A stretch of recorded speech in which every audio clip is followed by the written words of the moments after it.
Les nombreuses réformes engagées, ces 5 dernières années, dans les secteurs du tourisme, de la culture et des arts ont permis au Bénin d'obtenir des résultats satisfaisants et de se repositionner sur la scène touristique et culturelle mondiale.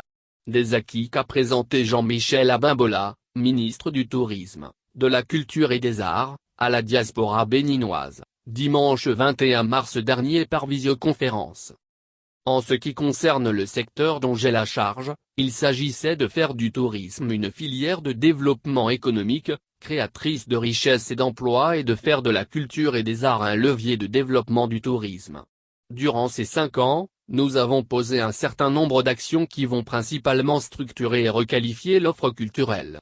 Nous avons engagé un lourd programme d'investissement pour accroître et rendre le Bénin compétitif de même que l'offre et nous avons développé une main-d'œuvre compétitive, a fait savoir le ministre du Tourisme, de la Culture et des Arts aux membres de la diaspora, dimanche 21 mars dernier par visioconférence. Jean-Michel Abimbola explique que, durant les 5 ans, le gouvernement a mené un certain nombre de projets qui sont des projets phares et investissements majeurs dans le tourisme et dans le patrimoine. Le premier projet phare est le positionnement du parc de la Paix en Djari comme un parc safari de référence en Afrique de l'Ouest. Le deuxième projet phare concerne la réinvention de la cité lacustre de Ganvié. Il précise que le produit Ganvié, c'est l'environnement même et pour cela, le gouvernement va réaménager le cadre de vie et investir dans le bien-être des populations, ce qui fera l'attrait pour les touristes de passage. L'autorité ministérielle rappelle un certain nombre de mesures importantes qui sont prises telles que la construction très prochaine d'habitats lacustres et le balisage des chenaux sur 10 km sans oublier des études pour mettre à niveau les infrastructures socio-communautaires. Il met aussi l'accent sur la gestion des eaux usées domestiques et l'électrification. Le troisième projet concerne la construction du musée de l'épopée des Amazones et des rois du Dank Sommet à Abomey. Ce musée permettra de valoriser l'histoire de la royauté et de conférer une envergure nationale et internationale à ce site. Vous savez que ce musée est placé dans le patrimoine de l'humanité au niveau de l'UNESCO, rappelle-t-il. À part Abomey, il note que le gouvernement a aussi l'ambition de construire la cité historique de Ouida avec différents projets dont la Maison du Brésil, le fort portugais ainsi que la maison du gouverneur qui seront réhabilités. À cela s'ajoute la reconstruction de la place aux enchères de la porte du non-retour, du mémorial de l'arbre du retour Zoumbodji et le bâtiment colonial qui se trouve à la porte du non-retour. Avec des visuels à l'appui, le ministre montre à la diaspora ce que seront le fort portugais, la place aux enchères et la future porte du retour. Toujours à Ouida, le gouvernement envisage construire un complexe hôtelier et touristique assez vaste avec entre autres, le bateau du départ, la construction d'un certain nombre d'infrastructures, une zone d'activité culturelle, de loisirs et de services et une zone de recueillement et de promenade pour le tourisme mémoriel. Le ministre informe qu'à Vlekete, il sera aménagé une station balnéaire et l'élaboration d'un plan de zonage. Une richesse patrimoniale incroyable. Outre la marina de Ouida, le ministre note qu'une corniche offrant une baignade en toute sécurité grâce aux épis de Siafato à l'est du PLM Alejo sera aussi implantée à Cotonou. Là, aussi un vaste projet balnéaire et touristique va naître au PLM Alejo et l'hôtel Eldorado. Il informe que le site qui est appelé la route des pêches et qui offre une variété époustouflante de paysages faits de mangroves, de plans d'eau et de plaines côtières sableuses sera mis en valeur. Le Bénin dispose d'une richesse patrimoniale architecturale incroyable. Pour accompagner l'ensemble des investissements, un certain nombre de réformes structurantes sont prévues dans le tourisme.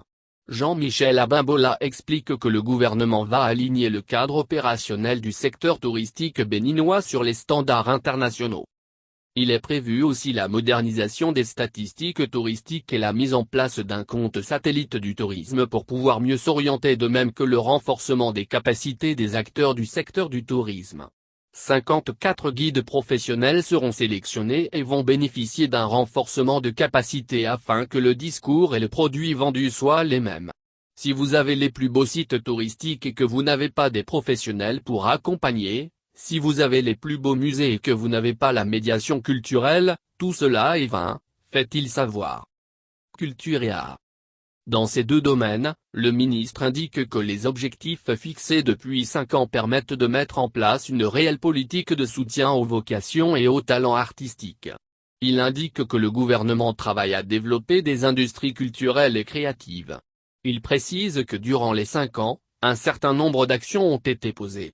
Il y a la création de la Galerie nationale qui est fonctionnelle et qui a pour mission de révéler les plasticiens béninois et de structurer le marché de l'art au Bénin. À l'en croire, l'État travaille en même temps sur les réformes des instances d'administration de la culture et de l'article. Si nous ne mettons pas aussi bien l'administration que les professionnels à niveau, nous aurons des difficultés à relever le défi, renchérit-il. Il note qu'il sera aussi procédé à l'opérationnalisation du statut des artistes. Il y aura au Bénin la construction d'infrastructures dont 7 arènes culturelles de 1000 places chacune, dont 2 ont déjà démarré en 2020 et les 5 autres vont suivre en 2021. Le ministre est aussi revenu sur la réformation du Festival international de théâtre du Bénin. Il en est de même pour le cinéma et pour la danse patrimoniale et contemporaine. Selon lui, il est important de donner une identité musicale exportable à la musique béninoise. Restitution des biens culturels et retombées. Jean-Michel Abimbola n'a pas occulté la question de la restitution des biens culturels. Il informe que le Bénin est en train de développer un pan de l'économie muséale et patrimoniale qui permettra d'enrichir l'offre touristique et qu'une coopération muséale et patrimoniale est en cours. Le Bénin se met aussi à niveau à travers un certain nombre de conventions internationales telles que la Convention Unidroit qui permet de protéger les biens culturels volés ou illicitement obtenus par certaines personnes. Il rassure la diaspora et les Béninois en général que le Bénin tient le bon bout. Le ministre précise que tout ce qui a été fait depuis 5 ans dans le secteur du tourisme, de la culture et des arts a eu un certain nombre de retombées pour le Bénin. Il souligne que le Bénin est devenu un terrain de convoitise pour les grandes marques et les grands groupes hôteliers tels que Sofitel, Golden Tulip, Hilton Resort, Club Med s'y intéresse. Parlant de retombées socio-économiques, le ministre indique que le Bénin a un potentiel de création d'emplois qui monte en puissance grâce à des emplois créés au niveau du parc de la paix en Djari mais aussi grâce aux emplois en cours au niveau de Ouida. Il précise qu'il y a 500 emplois pour les constructions en cours et 500 autres qui suivront. Le tourisme est un infuseur de richesse et de développement direct auprès des populations, ajoute-t-il. Il souligne que d'ici 2 à 5 ans, le Bénin sera remarquable et enviable sur la scène touristique continentale et le tourisme, la culture et les arts seront bientôt les sous-secteurs majeurs qui susciteront l'envie et l'engagement de la jeunesse. Le Bénin est à une ère de réappropriation de sa culture et la culture est un indicateur de développement,